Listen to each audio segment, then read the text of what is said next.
Terima kasih Anda masih menyaksikan debat keempat calon wakil presiden pemilu tahun 2024. Bapak Ibu sekalian, di segmen keempat ini, ketiga calon wakil presiden akan saling tanya jawab. Ini mungkin adalah segmen yang paling dinanti. Oleh karena itu kami ingatkan sekali lagi kepada seluruh hadirin yang ada di ruangan ini untuk berkomitmen dan bekerja sama, memberikan kesempatan yang sama kepada semua calon wakil presiden. Mohon untuk dihargai ketika para calon wakil presiden sedang saling tanya jawab. Sepakat Bapak Ibu semua? Terima kasih, mohon kerjasamanya sekali lagi. Dan untuk itu, kami undang kembali ketiga calon wakil presiden untuk kembali menuju ke podium masing-masing. Silakan.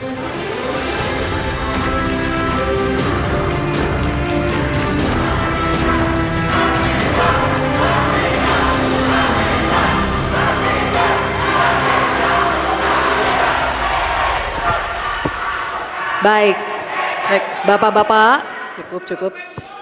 Ini adalah segmen tanya jawab. Jawaban akan ditanggapi oleh calon wakil presiden penanya dan selanjutnya akan direspon kembali oleh calon wakil presiden yang menjawab.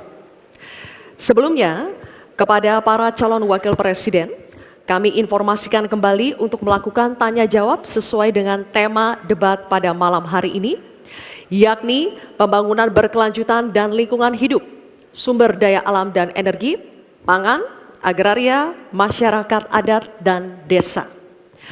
Jika menggunakan singkatan atau terminologi, mohon diberikan penjelasannya agar pertanyaannya jelas dan dimengerti oleh calon wakil presiden lainnya. Kami informasikan juga untuk dalam penyampaiannya tetap berada di podium.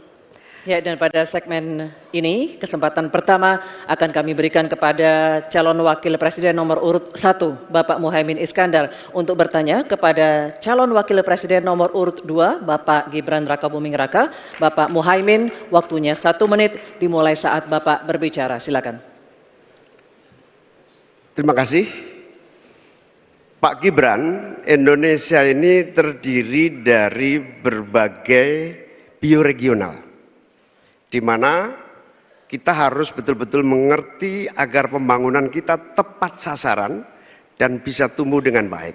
Pertanyaannya, bagaimana strategi Anda melaksanakan pembangunan berbasis bioregional itu agar keadilan iklim terjaga, keadilan sosial terwujud, keadilan ekologi terlaksana dengan baik, keadilan antar generasi juga terwujud, sekaligus keadilan sosial.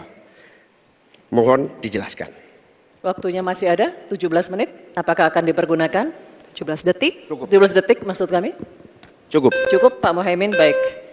Kini kami persilakan calon wakil presiden nomor urut 2 Bapak Gibran Rakabuming Raka untuk menjawab. Waktunya 2 menit dimulai saat Bapak berbicara.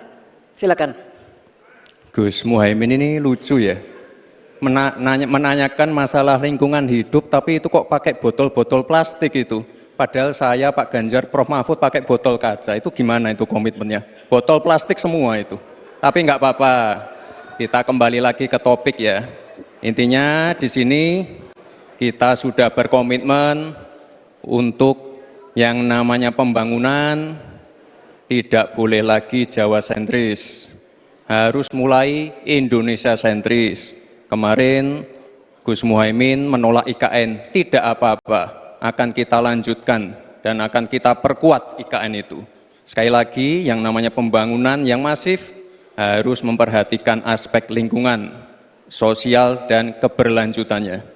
Kita pastikan mencari titik tengah, sekali lagi titik tengah, titik keseimbangan. Membangun hilirisasi industri, tapi harus memperhatikan lingkungan hidup.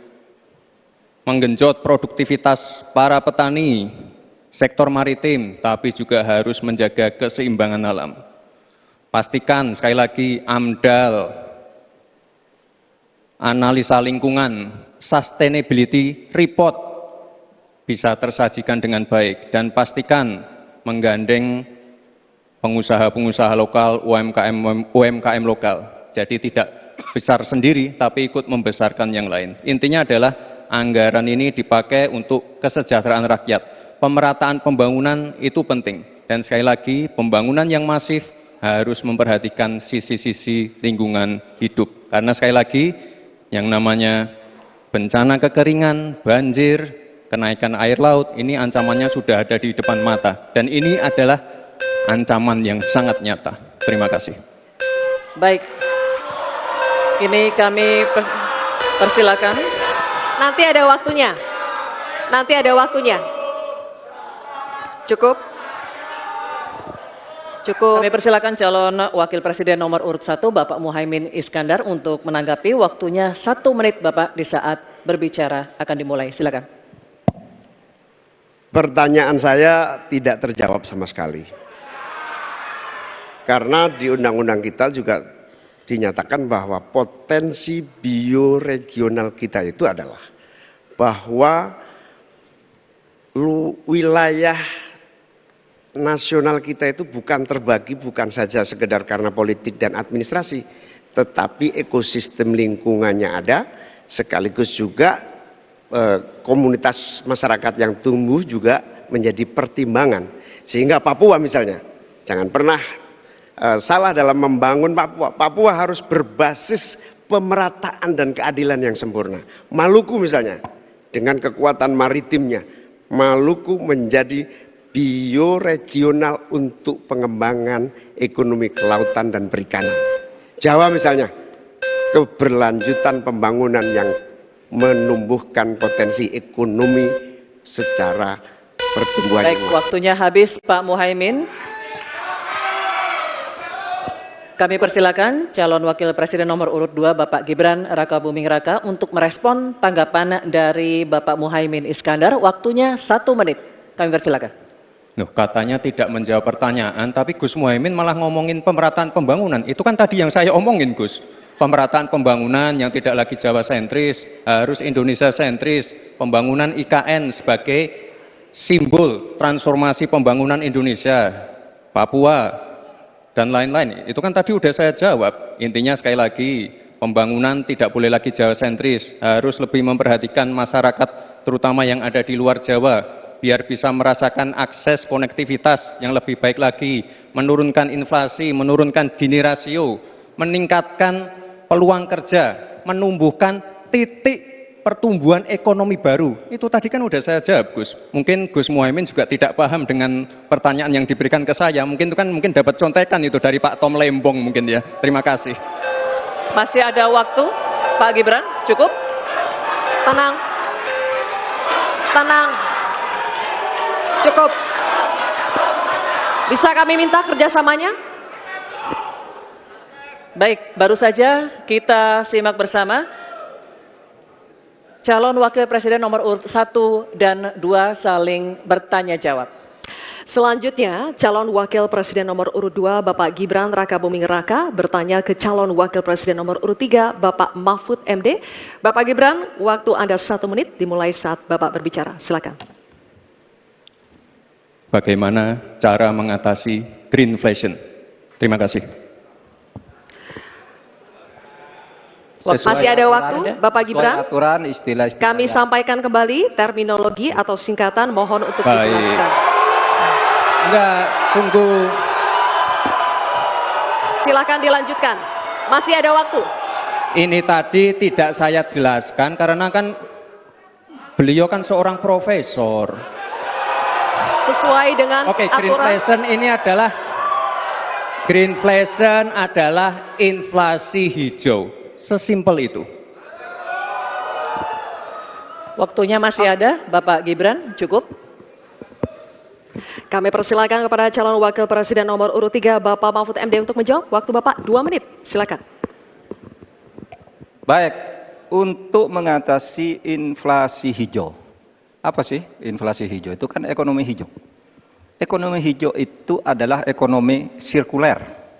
Ya, di mana sebuah proses pemanfaatan produk ekonomi, pangan misalnya, atau apa, produksi apapun, diproduksi, kemudian dimanfaatkan, di recycle, bukan dibuat. Jadi bukan barang itu lalu dibiarkan mengganggu ekologi.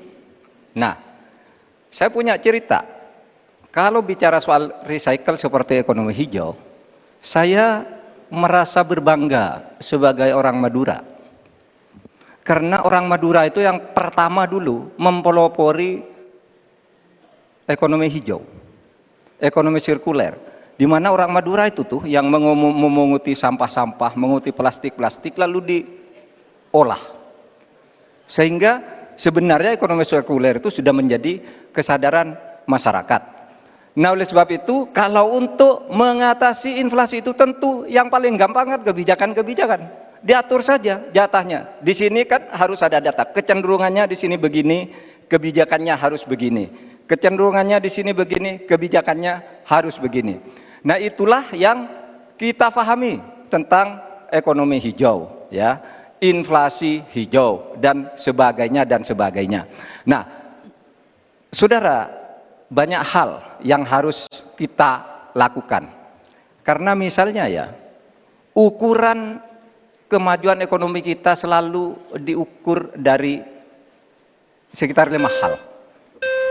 Misalnya pertumbuhan, kemiskinan, ketimpangan, dan 2 lainnya. Tetapi ada satu yang harus ditambahkan, yaitu emisi. Baik Pak Mahfud, waktu Anda habis. Terima kasih. Selanjutnya, kami persilakan kepada calon wakil presiden nomor urut 2, Bapak Gibran Rakabuming Raka untuk menanggapi. Waktu Anda 1 menit, silakan.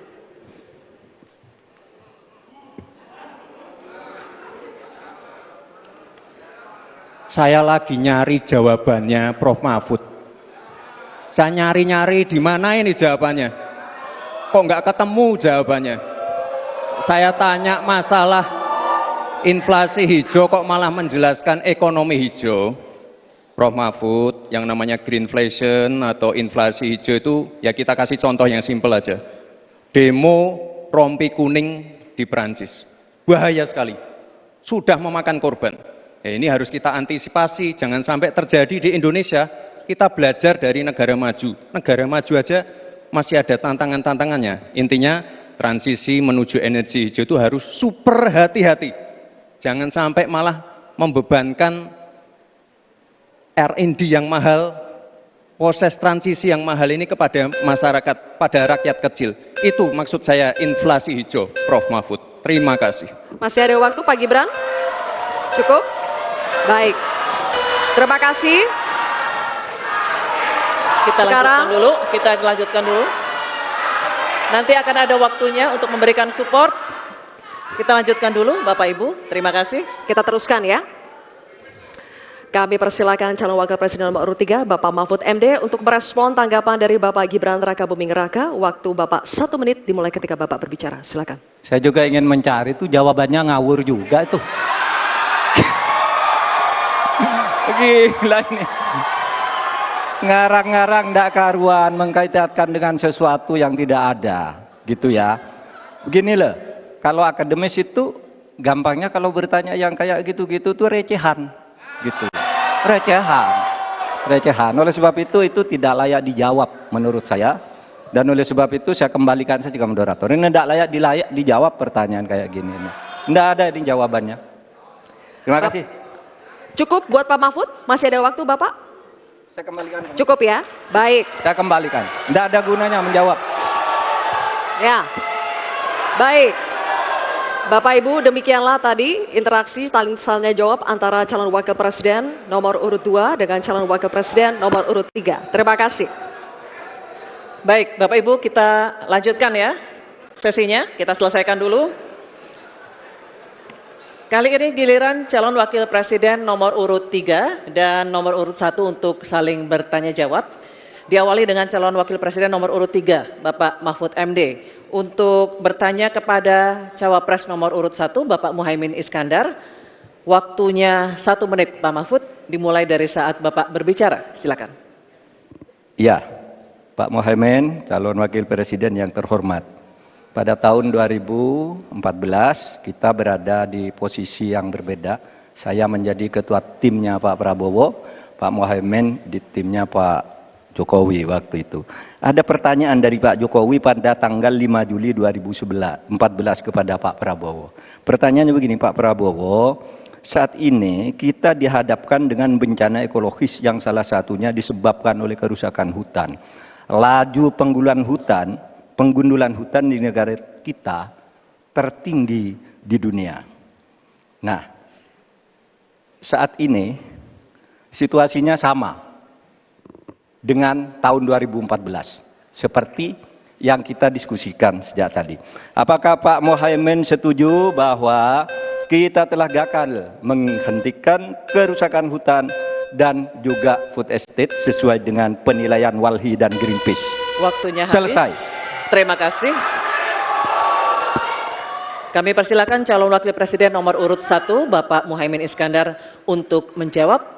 Waktunya 2 menit dimulai saat Bapak berbicara. Silakan. Yang patut untuk bisa menjadi alat ukur adalah bahwa dari seluruh rencana mengurangi deforestasi itu adalah berapa prestasi untuk melakukan penghijauan atau reforestasi. Sampai hari ini saya setuju dengan Pak Mahfud, tidak ada keseriusan dan kesungguhan untuk itu. Bahkan mau menyediakan pangan nasional saja, kenapa tidak melibatkan petani? Malah juga melakukan penggundulan hutan dan gagal lagi. Karena apa? Karena tidak melibatkan masyarakat adat setempat, juga tidak melibatkan para petani, bahkan merusak keanekaragaman hayati kita. Sehingga menurut saya ini soal keberpihakan Pak Mahfud. Keberpihakan kepada pembangunan yang berbasis keberlanjutan. Di mana kita tidak akan main-main dengan soal ini soal nasib generasi. Prinsipnya satu, keadilan. Keadilan ekologi harus nomor 1. Jangan pernah membiarkan keadilan ekologi ini tidak terlaksanakan dengan baik. Yang kedua, keadilan iklim. Yang ketiga, keadilan antar generasi. Komitmen keadilan ini termasuk komitmen keadilan agraria, keadilan sosial, nggak dijalankan sama sekali karena memang apa? Tidak ada komitmen dan kesungguhan. Konstitusi sudah ada, anggaran juga punya, kemudian undang-undang juga banyak. Sekali lagi, komitmen dan kemauan sungguh serta tidak abai terhadap tugas dan tanggung jawab sebagai pemerintah.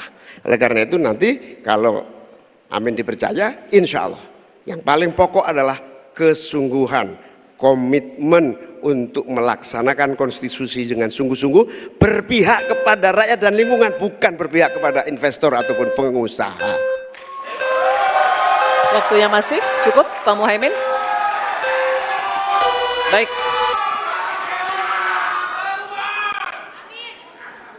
Kini kami persilakan Cawapres nomor urut 3 Bapak Mahfud MD untuk menanggapi. Waktunya 1 menit. Baik. Mulai dari saat berbicara, silakan. Pak Muhaimin, ke depan itu menurut saya pemerintah perlu melaksanakan 2 putusan Mahkamah Konstitusi yang dulu saya yang membaca vonis itu dan mengetokkan palunya. Pertama, mengakui aktivis lingkungan itu sebagai subjek hukum. Itu putusan MK. Sekarang ini kalau orang bicara lingkungan ditangkap. Nah, itu berbahaya bagi kelangsungan lingkungan hidup kita. Lalu yang kedua, saya juga udah pernah tuh membuat putusan Mahkamah Konstitusi dan saya sendiri yang ngetok palunya agar definisi hutan adat itu betul-betul dibedakan dari definisi hutan negara. Karena definisi hutan adat yang sering dipakai sekarang itu sering menyingkirkan masyarakat adat dari lingkungan hidupnya. Selesai. Waktunya habis. Kami persilakan kembali Cawapres nomor urut 1 Bapak Muhaimin Iskandar untuk merespon tanggapan dari Pak Mahfud MD tadi. Waktunya 1 menit dimulai dari saat Bapak berbicara. Silakan. Ya, setuju apa yang disampaikan Pak Mahfud. Inti dari hasil kemerdekaan kita itu kan 2. 1, bahwa pemerintah atau negara mengatur sistem dan tata kelola pemerintahan dan kenegaraan. Yang kedua, mengelola kekayaan dan aset negara kita. Nah ini yang tidak pernah dilakukan. Dibiarkan aset itu liar, bahkan ada orang yang menguasai 500.000, sementara petani gurem kita sudah hampir 16 rumah tangga petani gurem yang hanya punya tanah 0,5 hektar. Itu dari segi soal pertanahan. Nah apalagi jasa para pemangku adat, masyarakat adat yang memiliki banyak jasa sejak sebelum kemerdekaan hingga hari ini, menjaga hutan, menjaga lingkungan kita, tetapi tidak pernah diajak dialog. Ada pemaksaan melalui PSN, tidak diajak bicara. Rempang misalnya, itu tidak melibatkan dengan sungguh-sungguh masyarakat di sekitar itu. Terima kasih. Masih ada waktu Bapak? Cukup? Cukup. Baik, oke. Kalau begitu, sesi tanya jawab untuk segmen ini sudah habis. Kita berikan apresiasi untuk ketiga calon wakil presiden kita. Hadirin sekalian, kita akan jeda sejenak dan di segmen selanjutnya ketiga calon wakil presiden akan kembali melakukan tanya jawab. Untuk itu tetap bersama kami di debat keempat calon wakil presiden pemilu tahun 2024.